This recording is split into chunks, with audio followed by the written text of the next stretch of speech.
Back to dignity, that's the call of the day. Where purpose hits different and hope finds its way. Investing in people and helping folks win at life. Turning struggle into power, turning pressure into light. Pull back the curtain, let the real ones speak.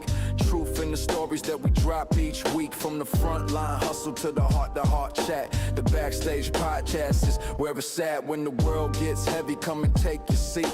Where the mission is strong and the message is deep. Back to dignity, we're on that path. So step in the circle where the truth feels right. Where the grit meets the grace and the dark finds the light. If you're seeking direction, we can help with that. Yeah, the backstage movement keeps you coming back. Pull back the curtain, let the real ones speak. Pull back the curtain, let the real ones speak. Truth in the stories that we drop each week. From the front line hustle to the heart chat. The backstage podcast is where it's at. So take me back to dignity. Where we rise up strong and we walk with peace. If you're looking for the soul of the scene, just tap the backstage podcast. Yeah, that's where it's at.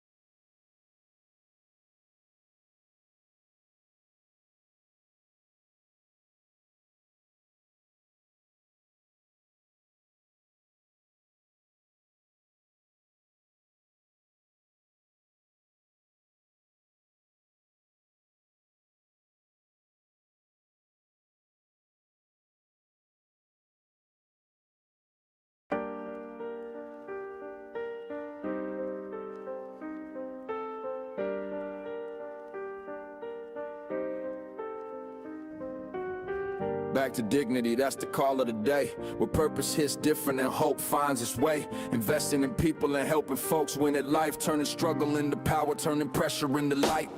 Pull back the curtain, let the real ones speak. Truth in the stories that we drop each week. From the front line hustle to the heart chat. The backstage podcast is where it's at. When the world gets heavy, come and take your seat. Where the mission is strong and the message is deep. Back to dignity, we're on that path. So step in the circle where the truth feels right. Where the grit meets the grace and the dark finds the light. If you're seeking direction, we can help with that. Yeah, the backstage movement keeps you coming back. Pull back the curtain, let the real ones speak. Pull back the curtain, let the real ones speak. Truth in the stories that we drop each week. From the front line hustle to the heart chat. The backstage podcast is where it's at. So take me back to dignity. Where we rise up strong and we walk with peace. If you're looking for the soul of the scene, just tap the backstage podcast. Yeah, that's where it's at.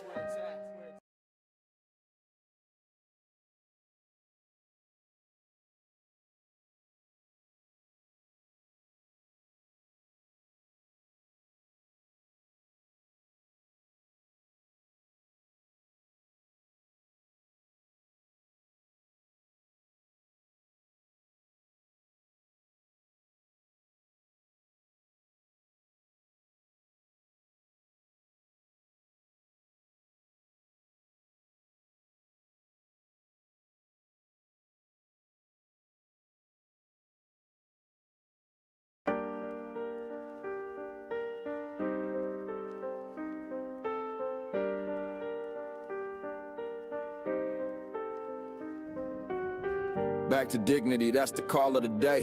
Where purpose hits different and hope finds its way. Investing in people and helping folks win at life. Turning struggle into power, turning pressure into light. Pull back the curtain, let the real ones speak. Truth in the stories that we drop each week. From the front line hustle to the heart chat. The backstage podcast is where it's at. When the world gets heavy, come and take your seat. Where the mission is strong and the message is deep. Back to dignity, we're on that path. So step in the circle where the truth feels right. Where the grit meets the grace and the dark finds the light. If you're seeking direction, we can help with that. Yeah, the backstage movement keeps you coming back. Pull back the curtain, let the real ones speak. Pull back the curtain, let the real ones speak. Truth in the stories that we drop each week. From the front line hustle to the heart chat. The backstage podcast is where it's at. So take me back to dignity. Where we rise up strong and we walk with peace. If you're looking for the soul of the scene, just tap the backstage podcast. it's at.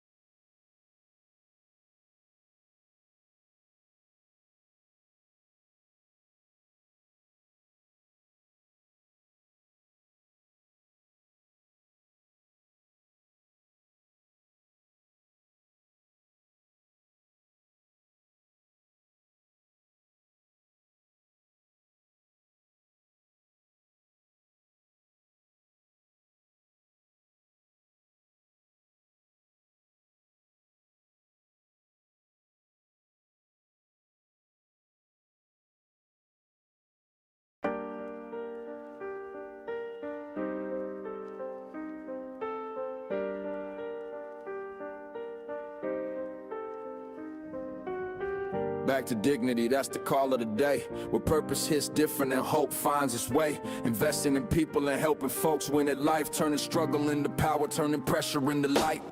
Pull back the curtain, let the real ones speak. Truth in the stories that we drop each week. From the front line hustle to the heart chat. The backstage podcast is where it's at. When the world gets heavy, come and take your seat. Where the mission is strong and the message is deep. Back to dignity. We're on that path, so step in the circle where the truth feels right. Where the grit meets the grace and the dark finds the light. If you're seeking direction, we can help with that. Yeah, the backstage movement keeps you coming back. Pull back the curtain, let the real ones speak. Pull back the curtain, let the real ones speak.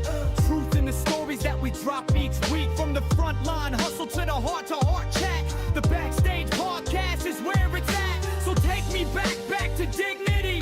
Where we rise up strong and we walk with peace. If you're looking for the soul of the scene, just tap the backstage podcast. Yeah, that's where it's at.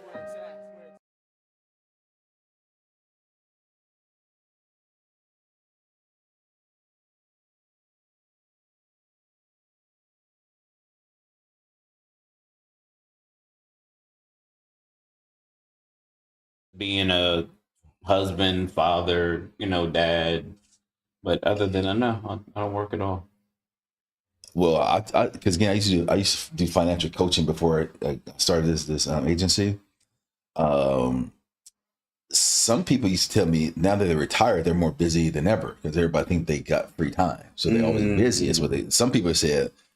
And then I heard from another person saying something like, somebody saying like, when they retired, I ain't gonna say they went into depression, but they realized nobody needed them. So you got to have something to do with your time. I learned all that as coaching people. Gotcha. So I'm thinking about myself when I retire. I got to make sure I got something to do. Otherwise, what are you gonna do with your life? My life's involving work at least for me. Cool. I guess for life. I think my dad felt that way when he retired. Okay, so let's get to it. We're going into a New Year clip for another episode here. Let's talk about the R word. I know everybody know what the R word mean. I want to get into that. We here in the United States, we don't use that word anymore. I want to say I'm not sure why, but I know why. But I know there was no announcement. Hey, we're no longer using that word anymore. Nobody, to my knowledge, formally said we're not using that word anymore. We just stopped using it. What are your thoughts on the R word? Because I know, again, in other countries, some countries still use that R word in their titling. Right. The name of their business or the name of their, clinic or hospital may be, that whole R word may be in the whole title of the description of their agency or their hospital. What are your thoughts on that, the R word? My personal thoughts, I despise it. I absolutely despise it. I'm old enough to remember when that word was used somewhat as an umbrella to encapsulate a lot of disabilities. I see. I had a cousin who had Down syndrome, and that was one of the terms. And that was totally fine. What year are we talking about? Oh, 80s. I'm assuming 80s. Probably mid to late 70s. Okay. Yeah, I'm really dating myself. That's all good, man. So, all good. I don't know if it was accepted or that was just maybe there weren't other words out there. I think it was accepted. Yeah. I think it was accepted. But then, outside of that, like if someone does something kind of goofy or stupid, they might say, "Oh, you're." So it became a negative connotation to it, right? Absolutely. At least that's how I felt. And I think you're right, because when I'm thinking, I'm assuming, like you said, people get mad at you, or kids at the playground, they want to use derogatory terms. I'm sure the R word was probably one of those derogatory terms, Yes. where kids are playing and trying to bully other kids and things like that on the playground. That's what I'm assuming. Yeah, absolutely.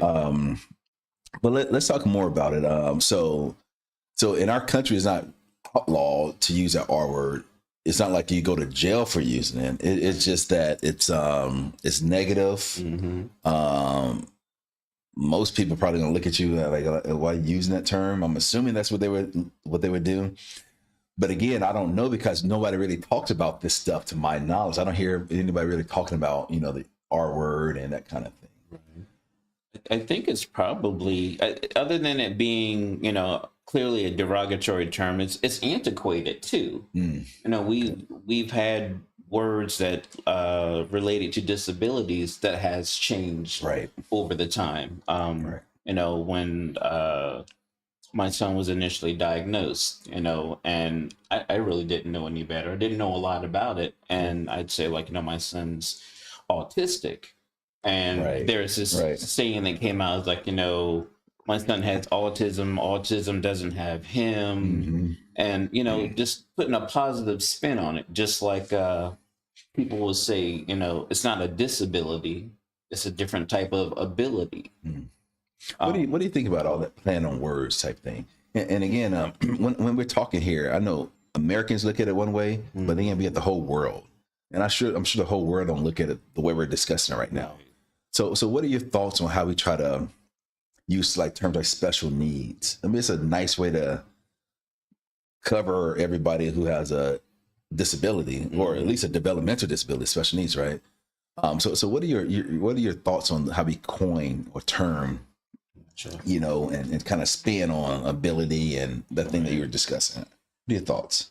I think sometimes we can be too politically correct, but as it relates to disabilities, the R word, special needs, I didn't realize that special needs was somewhat considered derogatory by like the disability advocacy group. Pull that up real quick. Sure. Because special needs, I would think anybody who's hearing this podcast, or really majority, 90% of Americans, I'm assuming a very high percentage, would think special needs is the right term to call somebody with a disability.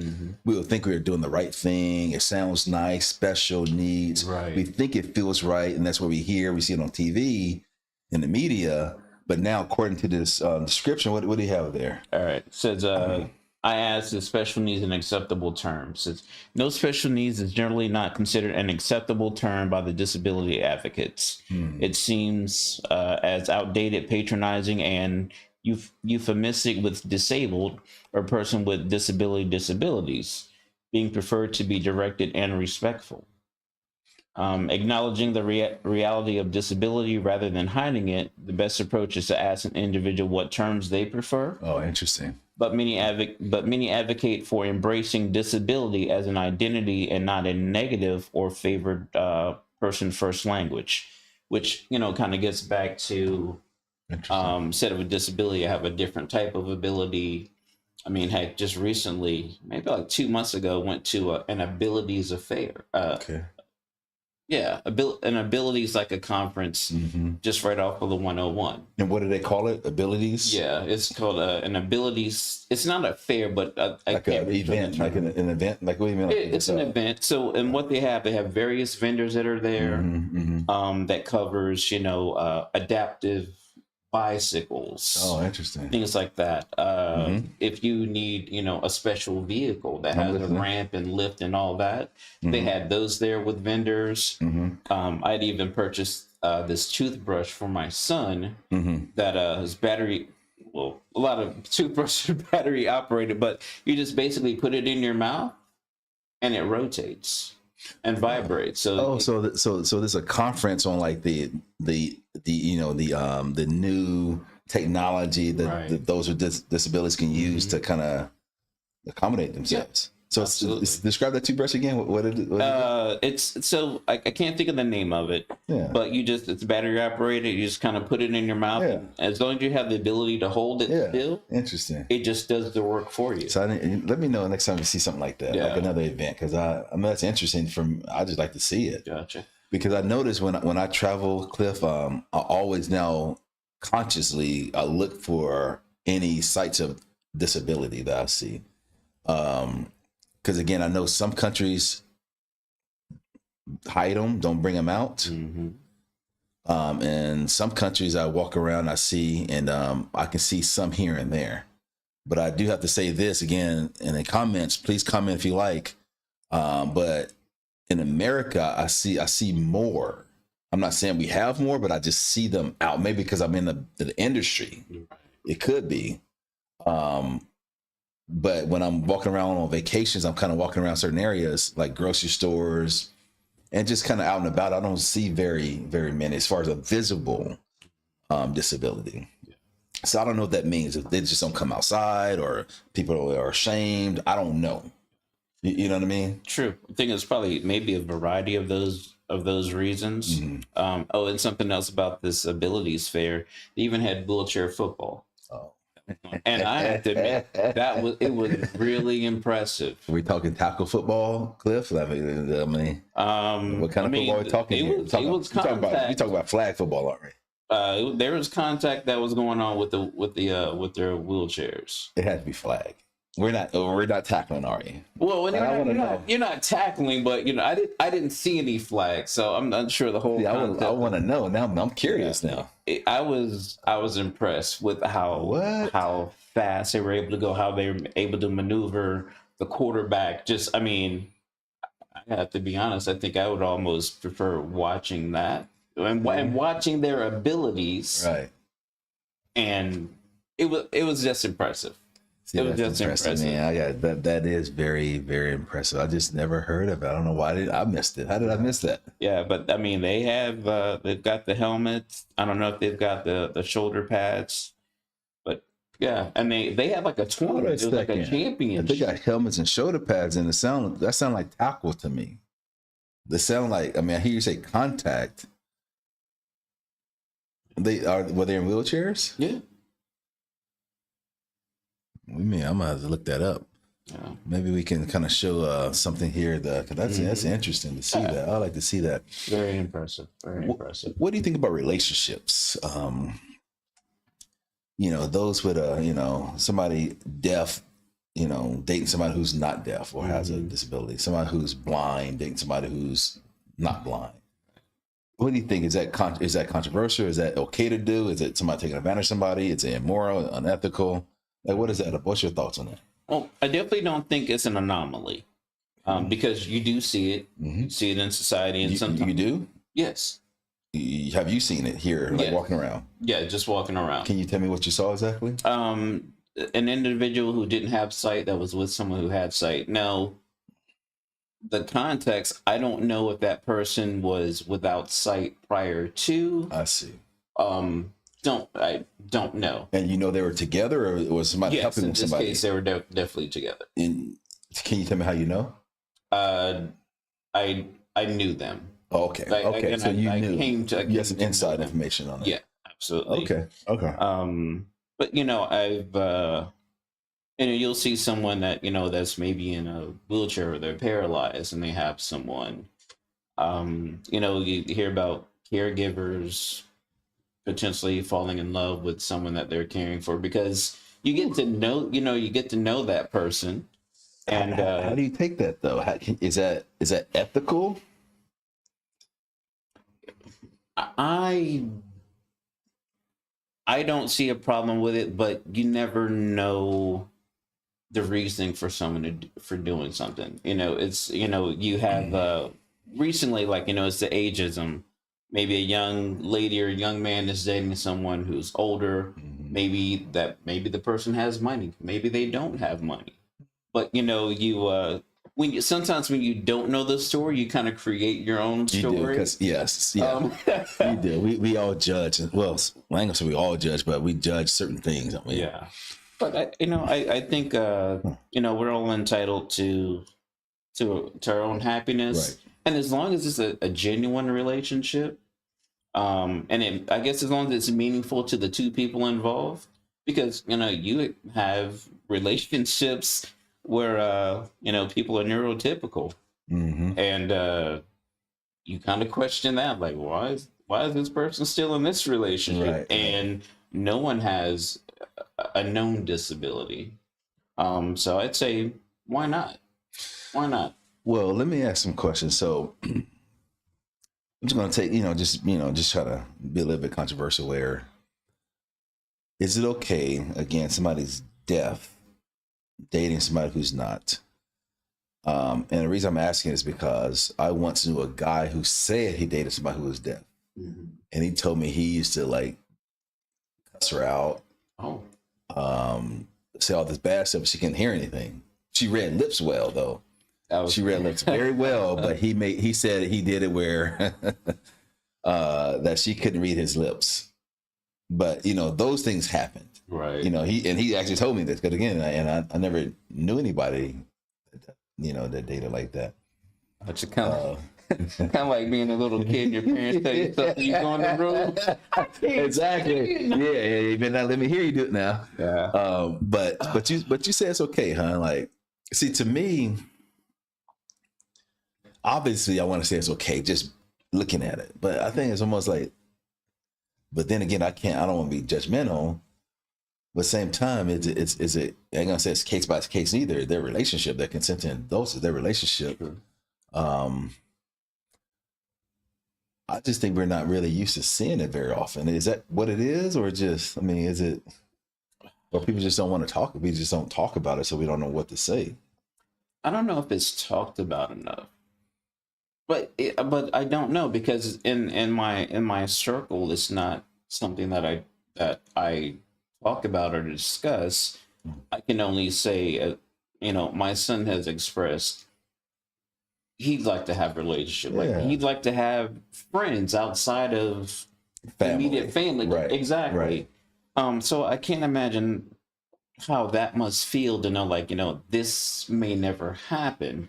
But as a parent, and because he's nonverbal, but he's a communication device that he limits who he interacts with. Right.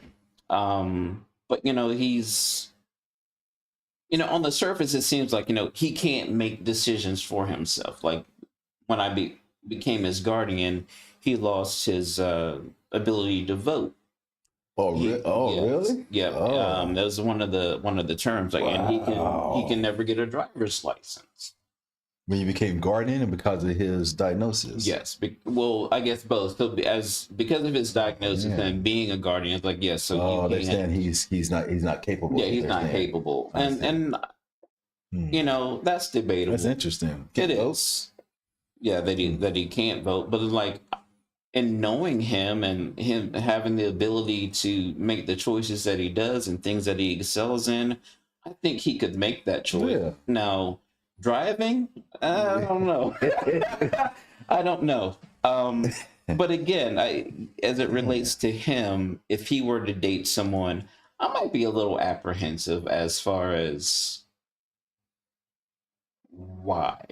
Because why what? Why are you dating my son? Are you showing this interest? But one, because some of his other challenges that he has, that someone who's involved with him would have to take care of, as far as like toileting, dressing, things of that nature. But what if you just had a caregiver who, because again, I interview a lot of people. Well, I used to interview a lot of people, and I asked, do you have any other skills? I know you're interviewing for this job here as a provider, but do you have any other talents and skills? And some of them go 20 years of caregiving, caretaking, housemaking. That's their talent. Yeah. So when I'm hearing you talk about your son, maybe a caregiver may want to date your son. Yeah. And toilet, doing the toileting and stuff like that is just in there. It's part of what they've been doing most of their life anyway. So it's nothing new. No. You know what I mean? So, but still, go ahead. Like, yeah. But you're still. I think it just kind of comes down to like, okay, this is, when we're talking about other people, like, I don't know the dynamics. I don't know what they're capable of, what they're not, things of that nature. So I guess when I'm talking about my son and like knowing the challenges that he has and what it would take, it's not that he can't be loved. He's very lovable. Yeah, he can be loved. It's just like, what is that interaction between the two? Consenting adults,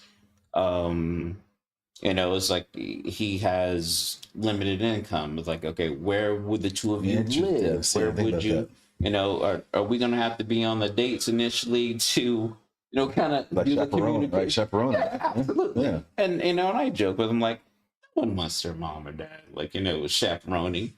But, It may be okay, though, man. It truly may be okay for a little bit. If there was someone who loved him, cared about him, I'm all for it. You sure?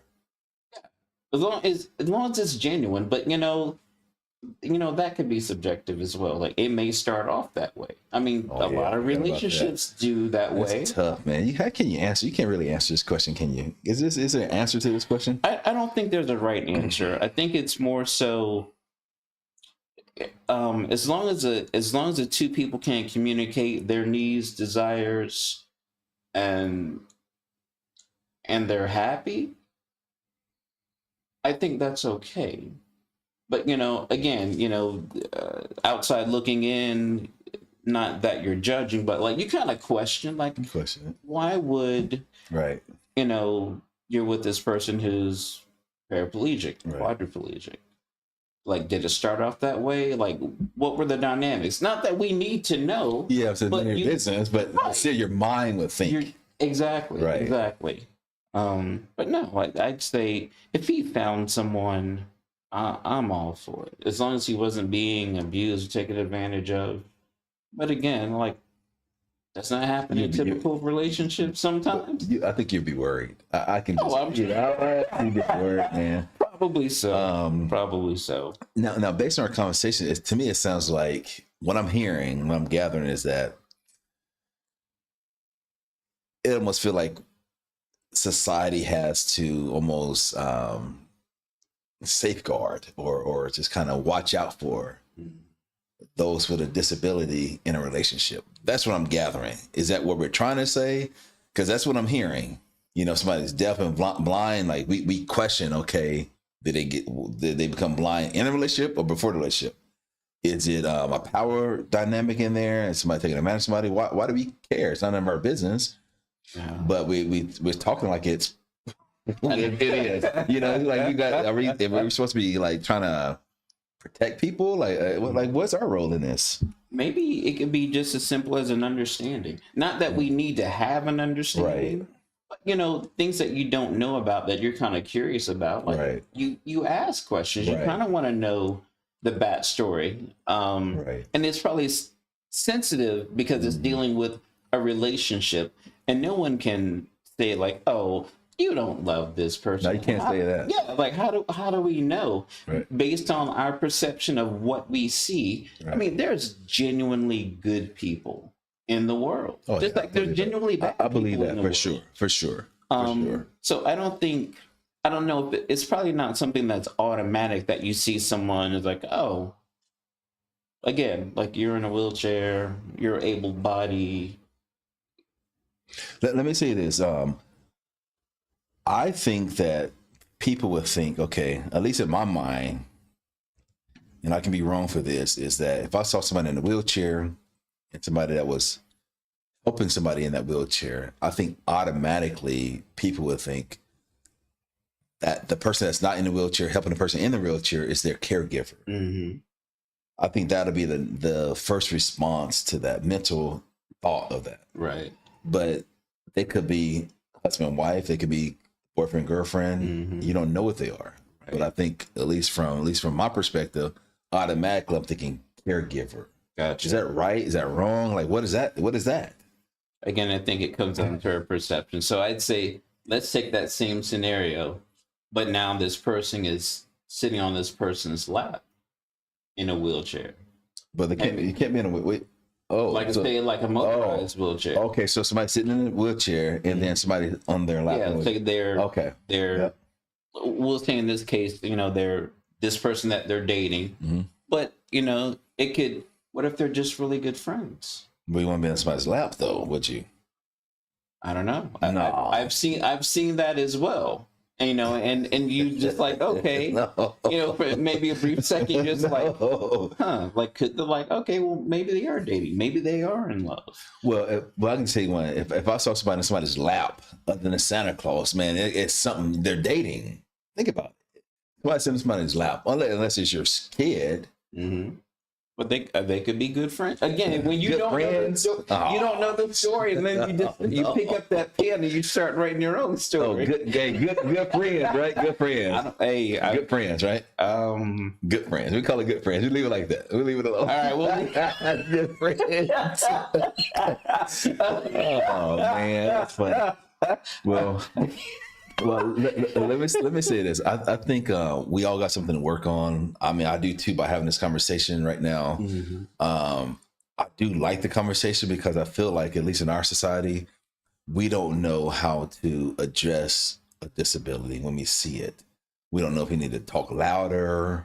We don't know if we need to get up and help. We don't, like, I don't think we really know what to do other than try to be as polite as we can. But I don't know if we know what to do. no, and I think oddly enough, we try the efforts that we put forth. Is it to make us Right. feel more comfortable? Right. Because Yeah. what would you typically Exactly. do? You'd ask that person. So I think Typically, yep. sometimes maybe that person isn't asked, are you okay with, what are you okay with as far as like how you're addressed? That's good. We don't ask that question. And now in this day and age of, various pronouns and Yeah. binary and things like that, they advocate for how they would like to be addressed. Right. Um, Interesting. and then I think we Interesting. probably ask. Yeah, we hear about it. At least we kind of know. Yeah. And, they make even if we don't ask, they make it known. Yeah. You're saying those with disability don't really, the voice is not there? I don't know if they do or Interesting. not, but I think maybe out of caution, not wanting to offend or maybe even embarrass ourselves, we take the approach of like, I think this might be the right way to go about addressing this individual, as opposed to like, hey, what do you find offensive, or what are you okay with in terms of like how we address you and things of that nature? Because sometimes if you see people with a disability, it could just be blindness, but everything else is intact. Right. But we still kind of treat them a little bit differently Right. when like maybe it's not even needed. Is it okay to ask though? Like, is it okay? Like, even if, even just, I don't know, just somebody who has a non-disability that's, maybe 7'6" tall, like really tall. Do we ask them questions about themselves? We don't really ask them. We just kind of, Yeah. I think it we don't, we just deal with people. So is it appropriate to ask somebody if you see them in a wheelchair or we see them with an obvious disability? Is it okay for us to ask them how they want to be treated, or should we just treat them like we treat ourselves? Like, you know what I'm saying? Like, is there, I think it depends on like what capacity that you're engaging with this person. I don't think you just see an individual just out in public that you're like, you're not friends, you don't have any reason to engage with them to ask those things. But let's say if it is a friend, someone that you're just meeting, a job interview, like how would you like to be addressed? I think that's appropriate, but just out in the community. So I think it'd be helpful if we can figure out on this podcast. Again, we don't have all the answers at all, Right. but I think if people listening in, they may have their same questions as to like, they may want some type of advice on what to do. True. It'd be great to have someone to chime in and say like, hey, I'm in this demographic. There it is, right there. This is how I feel. Right. Right. And I'm sure there's going to be a wide range. Wide range. Maybe some terms don't affect other people, where others. Special needs or, because again, we haven't said this word, but like the word crippled. No, I don't really hear that word anymore. It used to be acceptable. I used to hear that enough back in the day, but now I don't hear that word crippled. I think they replaced crippled with handicapped, I think. Yeah. And then I think they want to replace handicap eventually. And then the word special needs that we read, you said that, well, you read it, that's probably not the right word anymore. No. And which was shocking to me, because I would describe my son as like, he has special needs. So that's changing. So let me ask this question and say 10 years down the line, 2035, 2036, will we even use the word normal anymore? You know what I mean? Right now, normal, it's okay to use the word normal or usual or typical. Will we even use that word anymore? I don't know, because, you throw in neurodivergent. Right. Explain to the audience what that is again. I read that earlier. Gotcha. What's neurodivergent? So my understanding is that it's there's not one way that the brain understands functions. Right. Yeah. But individuals have many different ways of dealing with things in society, and then it could be like, is it a sensory deficit? Is it a cognition? It's just divergent of your neurotypical self. So what are you saying with this word neurodivergent? Were you gonna call people? I said normal may not be around in 10 years. Are we gonna start saying something around neurodivergent type? I don't know what wiring the term may be, and is it for is it in a clinical setting? Like how is it used? Is neurodivergent acceptable in a clinical setting, or when you're diagnosed as someone, as opposed to you're just having a conversation? Like, do you throw that out? I don't know. And again, I think it comes down to asking if you're unsure and you're engaging with someone, engaging. Asking. So what I would like to see, if somebody see this podcast or this YouTube video, if you know the answers to some of this, obviously comment, but reach out to us, because again, we want to know, and we want to help other people understand too. So maybe you're a professor or have some extensive training on mental health, mental illnesses. Reach out to us, because we'd like to maybe have your opinion, have them come in, just have a little bit more like some more professional information for people to really make better decisions when it comes to this type of stuff. Absolutely, because you can easily put everyone under this umbrella, and like you said, some people are like, I don't mind being called handicapped, I don't mind being called disabled, because it's not disabled parking. Have they changed the wording on the sign? Not yet, but I think I was doing some research. They may change it, but right now it's just a handicap or a handicap placard. Yes, they still call it handicap right today. Right. So it's like, could we all across society, we may be behind the times as far as these terms. And like I said, just with looking up special needs today, I'm like, wow. I wasn't aware, and this is how I address my son sometimes. But they didn't. When you looked it up, they didn't give the alternative name neither, though. So there's no replacement name. So it's okay to say. Oh, it's one thing to say, okay, don't use special needs, but what's the alternative? Now, how do we talk? Now, what do we call it? So this is something's missing still. Definitely seems that way. So. But yeah, we want to know. Let me look at here. So. So we spoke about relationships. I think it's really none of our business who people date. I really do. But at the same time, I got to be honest with myself. If I saw something, I'm going to think about, wow, that's interesting or that's different. I think I would have those perceptions in my mind. Not that I think something's wrong with it. I would just think, wow, I didn't know. I think that if I saw somebody pushing somebody's wheelchair, I would automatically think that person is pushing the wheelchair is their caregiver. But I can be wrong. It could be their lover. Right. It could be obviously it could be their family member, but it could be their spouse. So the R word, we talked about that. That's unacceptable to use in our society.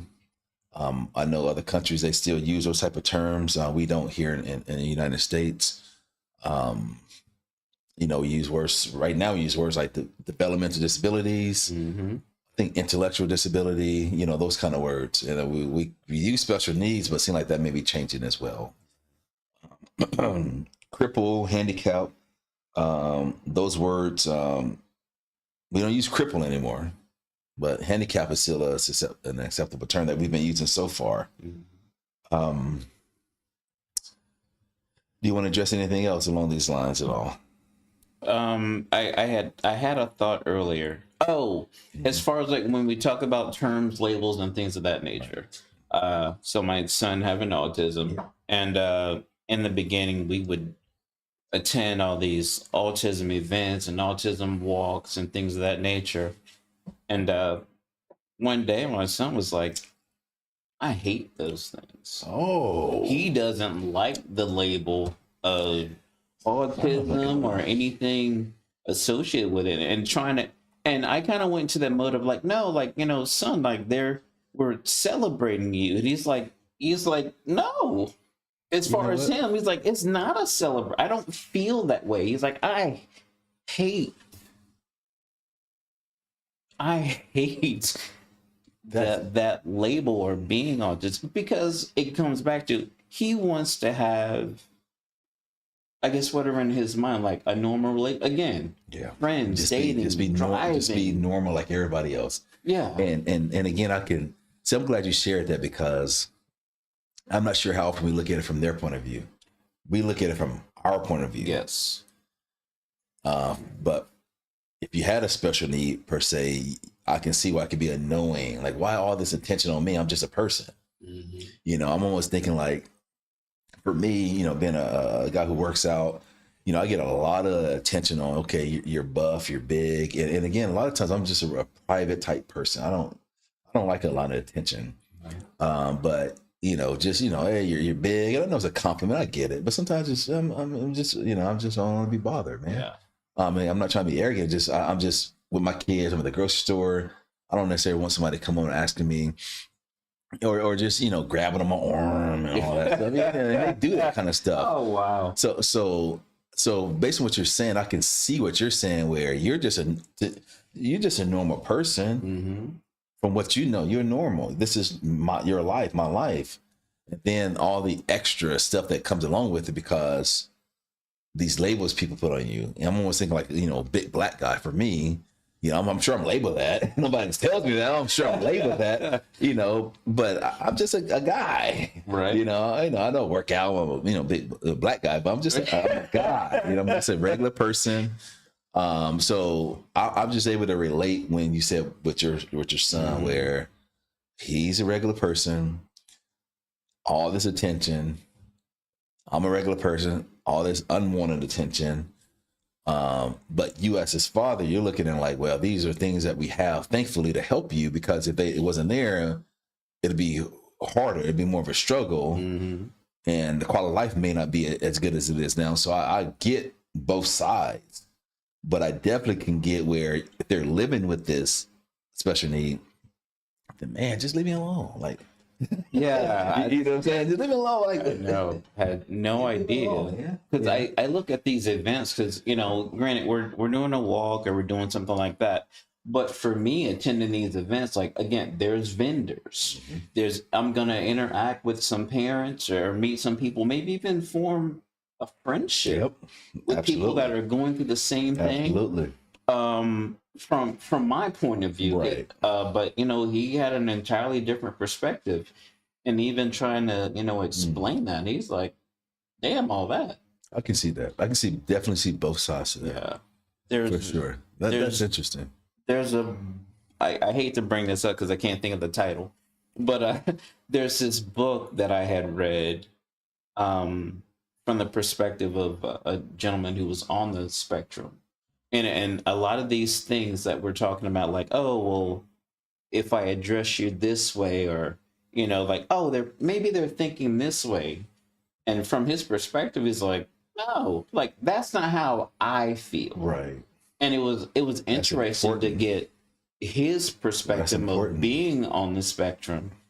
But then it lets you know too, like, it's called the spectrum for a reason. Right. Wide range of how people feel about certain things. And maybe not every, like, as humans, we're not always on the same page. Like in relationships, we're not even necessarily on the same page. Right. You throw in this factor as well. Like, okay. Let's talk about the spectrum real quick. I know, it's an autism spectrum, and Asperger's, to my knowledge, is the high functioning of it all. And again, I was told that they don't use the word Asperger's anymore. But is it just low functioning and then it kind of go up from there to Asperger's? Or like, do you know about that whole spectrum? Like in each stage? Well, with my understanding, and I don't know if there's necessarily a stage. At one time, when my son was diagnosed, it was like, mild, moderate, severe. I see. And I think that's even changed. It may be like a numerical system. But I think when I looked at it from, instead of like the lowest functioning to the highest, what it encapsulates is it could be like total care on the lower end, and you progress. But I think it ebbs and flows as well. You could have maybe, and I can just kind of relate to my son. So cognitively, although he's nonverbal, he excels in certain areas where others he doesn't. Like I said, like, hey, let's get dressed, and he does it, but his shoes may be on the wrong foot, his shirt may be on backwards. But then he's doing all these things as it relates to math, and he has his interest in science. I think even with the spectrum, maybe you're on, we'll just say like this is a low end versus the high end. There may be some areas that he's on the low, and then others maybe he's in the middle. Yep, you're right. You're right. So how does that? Yeah, that's interesting. How's that handled? It is. For me, I just kind of just take it in stride. So I'm at the point. There used to be a time in the beginning I probably would get frustrated about certain things. It's like, we've gone over this. We've gone over this. Like you excel here. All we're doing is talking about putting your left shoe on your left foot and so on and so forth. But then I just, there's things that you accept the abilities that he has, and then you still kind of work on the others. I'm always going to be hopeful about my son's progression, but I'm a realist at the same time. Right. He's 23. I've heard stories about individuals, they hit a certain age or they're on a certain medication, and they start speaking spontaneously. They start doing these things, and we've probably done a lot of those things. Right. You said you've seen a lot of from your son do that? No. Okay. I haven't. I've read about things, right. Various studies. I'm just like, the things that we've tried that have worked out for other families, like, I don't even know if they do this anymore. It was called chelation. And I think it was a process where you draw out the metals within someone's body because it attaches to the neurons. I think it affects the brain. We'll put it that way. Okay. Did that, minimal results. A lot of things we've tried is just like, well, this doesn't work. But then at some point, my focus became, it's not about what he can't do. Right. It's like what he can, right. And relishing in that. But again, I'd love for him to use his voice. And he'll say like, I don't have a voice. I'm like, you do have a voice. Who said that? My son. Oh, really? Yeah. Because he's, in terms of voice for him is like we're communicating. Just being able to engage with someone, because you have this letter board that he has, and he's typing out, well, he's not typing, he's touching the letter. Again, as it kind of goes back to relationships too, who maybe has the patience to wait for you to, what is for the long sentence, or you're having a conversation, you're like, oh my God. I mean, when you're dating somebody, that you're saying when you communicate, right? Yeah. So you have to have that patience, but I'm like, but like that is your voice. You got a voice.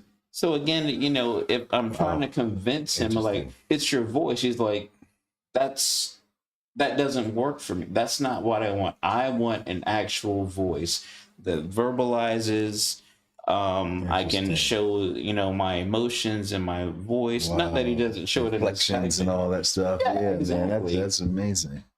Man. So again, it's like I'm trying to convince him. Right. And he's like, no. Right. Like, I need you to listen. You need to listen to me. You need to listen. It's important. I think listening is important. Absolutely. Especially say he's 23 years old. Like he's an adult. He knows. Yeah. He knows him. He does. He absolutely does. He knows what he wants, right. And when he doesn't, he'll tell. We'll ask like, "Oh, what do you like in regards to whatever?" He's like, "You pick." Or there's times, and pack his lunch, and when he gets home, he's a little irritated, and he's just like, "I hated my lunch today." You know what? When he first started, I looked at he had the lunch. I'm like, man, you can tell when a parent loved their kid. You can kind of tell what's in their lunch. And I'm like, man, that's good lunch. And sure enough, he would just throw it down or something. I'm thinking that's a you know what I mean? Like, that's a good lunch. You can tell it's been well prepared, and he just gets rid of it or trashes it or something. I know. It's like, I got up at 5 o'clock today to put this steak on the grill. I can see, and you can tell. Oh, that's a good packaged lunch, man.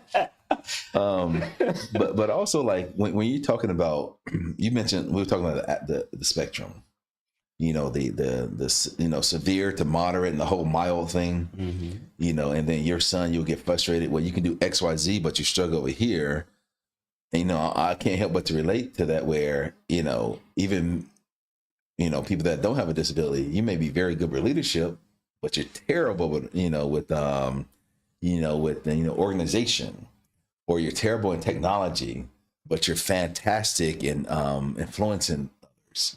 So there's strengths and weaknesses too. Yeah. I know it's not on a spectrum. I get it. But I guess it's a spectrum, and that's not a disability. It's a spectrum, but it's not on a disability chart. But it's, people have their strengths and weaknesses as well, right? Absolutely. So I can't help but to think about that. I don't know what science says about that whole thing, but even you're fantastic in some things, but some things I'm sure you need to work on. And I know I'm like that for sure. I can do a couple of things very well, but some other things I need to get some help with these, areas for sure. Sometimes you just avoid it altogether. Avoid it, but it'll come sneak up back on you. So I just kind of put somebody in there to kind of fix it if I can. Yeah. Just like a handyman or something. Like, I'm not going to try to change or do the plumbing. Yep. You just kind of, hey, here. Yes. Absolutely. Or, just certain things you kind of, I guess you can pay or, figure out how to get it done. You know what I'm trying to get to here? Absolutely. So, that's almost like when you hire someone to do that, it's a form of advocacy. It is. And I don't know if it's a stretch, but I'm trying to make the correlation. Right. So the same thing. Go ahead. Keep going. Same thing, like, the things that, maybe my son can't do. So if I can't help them, like, there's other agencies or entities that I can go to. Leverage, right? Yeah, absolutely. Leverage it, right? Like, hey, can you help me in this area? Whether it had been the schools in the past, specialists, speech, physical therapy, OT, there are those individuals out there, but you have to advocate. Right. Or reach out, or get some help in the area. Yeah, that makes sense. Interesting. That was one thing that I learned from the individuals who the paths I had crossed on this very early journey with autism. Having the right people that just came into my life that had been dealing with this, or I could just bounce things off of them. Yeah. Experience, right? It's basically a mentorship, but informal mentorship in so many words, right? Friendship, mentorship type. Absolutely. Sharing knowledge.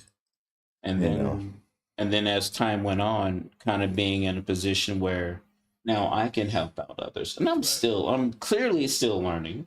Yeah, but you know a lot. You know a lot. I feel that I do. Yeah. And even if it's just, and even if it's only knowing a lot about my son, that I can share that experience with someone.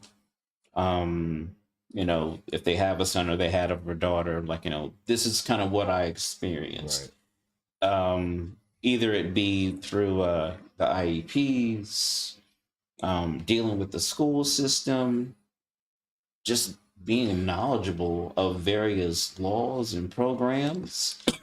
It's all helpful. It was definitely overwhelming in the very beginning, but I'm a bit of a nerd. I thought that I hit it well until I think I was in nursing school. They're like, no, we knew you were a nerd. Oh, really? Yeah. Wow.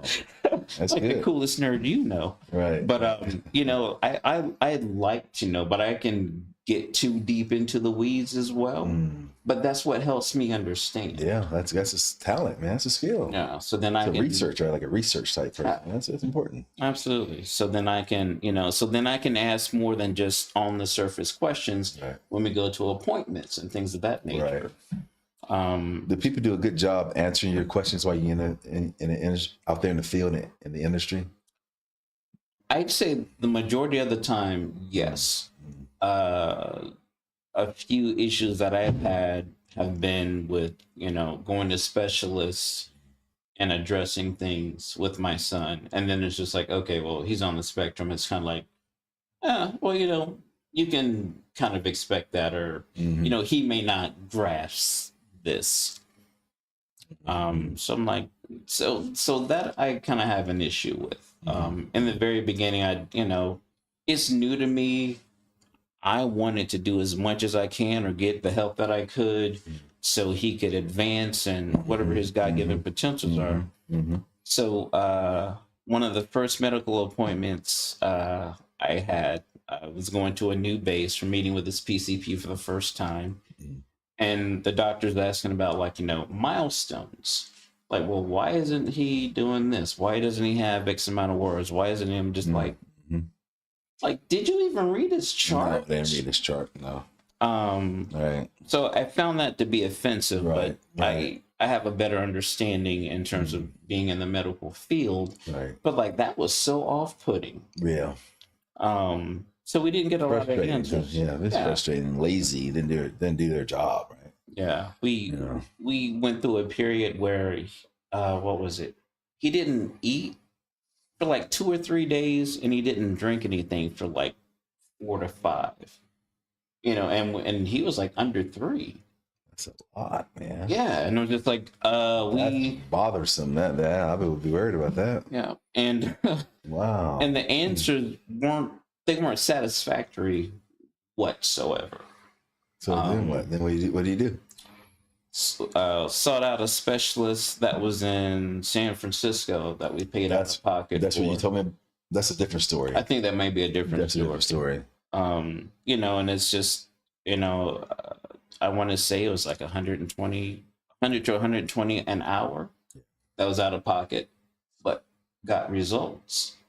What you mind sharing? What was it like? Don't have to get too much detail, but what I can't recall what it was, but she'd put him on supplements and things of that nature. So at this point, like, he wasn't at 3, like, he wasn't swallowing pills or anything like that. So we had got on like some liquid supplements, and then eventually gave him something to think to, like, increase his appetite, and then he just started eating. But there were times he was on charcoal, and I think it was something to do with his gut issue. So I think at the time they didn't sell like charcoal like in a pill or a capsule. It was powder. You try to mix it with his juice, and it's just like, and I would taste it. I'm like, there's no way. You know, so let's say it's like, you know, a couple grams. That's funny. Or I can't remember the measurement, but we went out and bought like clear gel capsules, and we put this charcoal inside of this capsule. We're doing this like daily and trying to get him to take these meds, swallow. And again, it's been 23 years. I've kind of shared with you about his toileting adventure, how long that took, like 8 years of potty training. So with swallowing pills, started off with him swallowing grains of rice. You practice with them? And that eventually interesting got into where he could swallow half a tablet, half a tab. At what age are you talking about? This was 3. Oh wow! So you learned that from the specialist? Yeah, and they're just like, this is how to kind of go about it. And he takes so many meds in the morning, through the course of the day. But just he's at the point now. He'll take the meds and then he'll drink. Oh really? He's just taking without the water. Without the water. I had to give him meds this morning at the DTA, and I had opened up my hand, and I'm sure the staff around was like, "You take that many meds?" For real? Yeah, because it almost filled my hand, and they're trying to get him to drink. I'm like, no, he'll drink after. All that, he just all at one time? He'll pick him out, but he'll grab 3 or 4. How many that he can get into his hand at the time? Do it like that and put it in his mouth.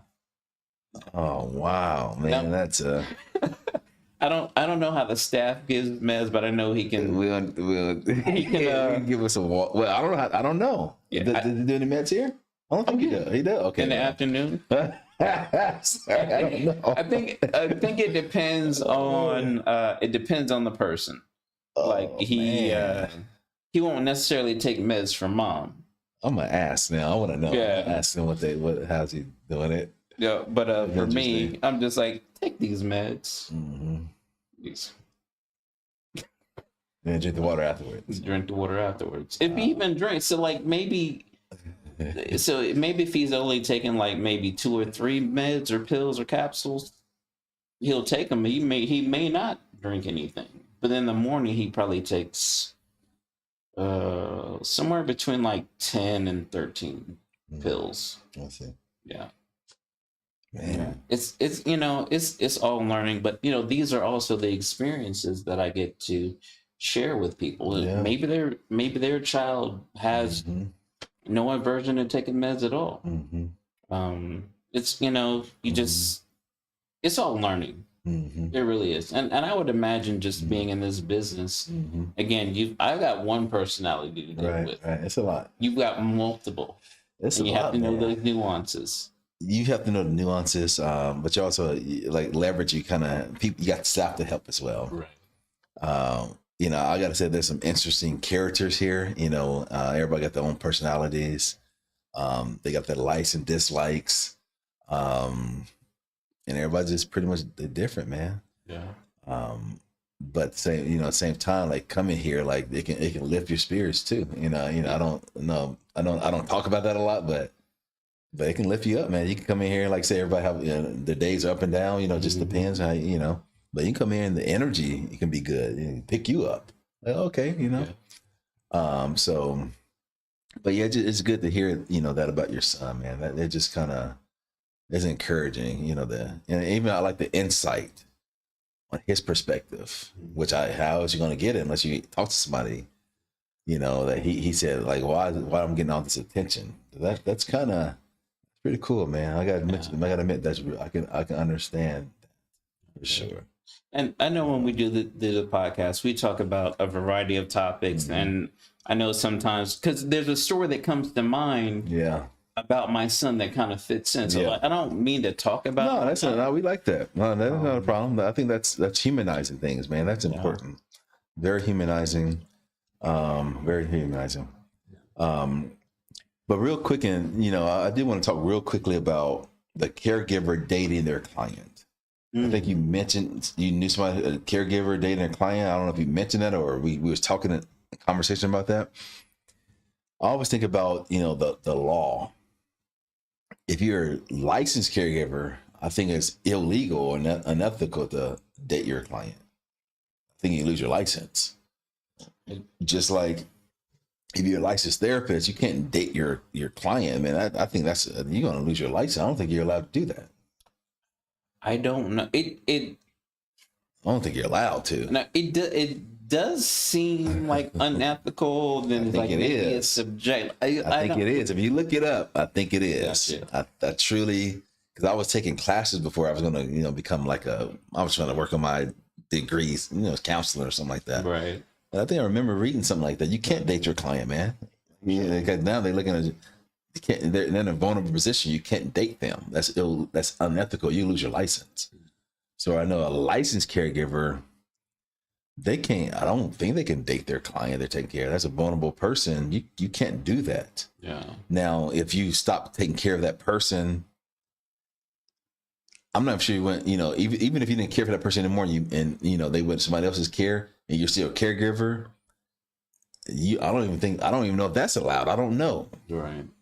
You know what I mean? I don't know. Because of the license of it. Right. I've heard of, and again, I don't know the context or the backstory, but I've heard of a nurse who was caring for a patient, and then they got married. So I don't, again, not knowing the full story of so maybe after this person was maybe no longer their patient. Yeah. I don't know. I'm assuming yes, it was probably no longer their patient. Gotcha. I'm assuming that's what my assumption would be. But what is the likelihood of okay, this person is discharged from your care, and oh, why would you give them your number, or however you contact them? It just seemed like could have there been something developing? Yeah. I don't know. Again, subjective. Yeah. But I don't know enough about as if it's illegal or not. Maybe we'll look it up. But let me just pull it up real quick. Wait, let me just pull it up. Pull it up right here. And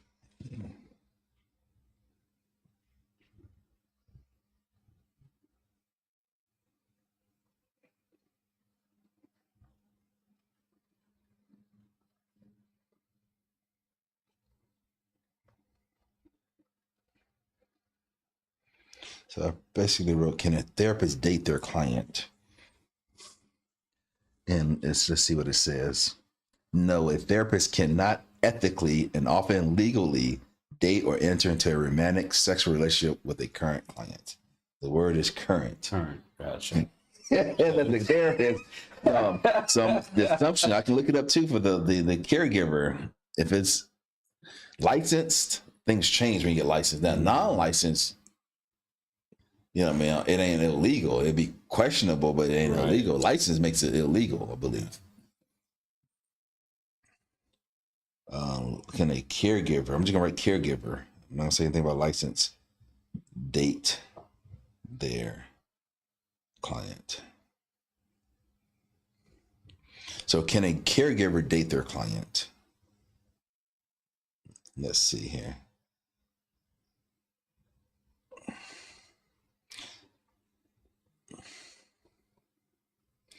It's just searching. They don't want to answer it because that's it says no. A caregiver generally cannot ethically and sometimes legally date or engage in a romantic sexual relationship with a current client, and that's for a caregiver. The prohibition seems okay. Professional standards, caregiving fields, home health aides, nursing assistants, or elder care providers, which emphasizes protecting vulnerable individuals from exploitation. Clients often depend on caregivers for daily needs, creating a power imbalance. Similar to that in therapy or medical relationships, this can impair true consent and lead to harm, even if feelings seem mutual. Yikes. So according to this here, and this is AI search, probably shouldn't do it. You get in trouble. Yeah. I'm just trying to, I guess that's wrapping this up a little bit where, we feel like, it's okay to date. Well, you wrap up a little bit in your thoughts on relationships, disabilities and non-disabilities. What are your final thoughts? Gotcha. Again, I say it's when you don't know the context of why the person's in a relationship, it's like, who are we or anyone to question the validity of it. Right. Again, I agree that everyone has the right to whatever their happiness. If it's finding someone that they have a close friendship with, where it's you just connect, and there's a degree of compassion, and maybe you're not like you're emotionally connected. Like, you know, why should you not be able to have that? Everyone else is afforded that opportunity to date, find love, whatever the case may be. I don't think that having a disability should be any different. Again, we will probably question the reasons as to why someone may be interested in someone who is, again, confined to a wheelchair, who's blind, or whatever the affliction may be. But shouldn't it only matter to those two individuals? It's kind of like you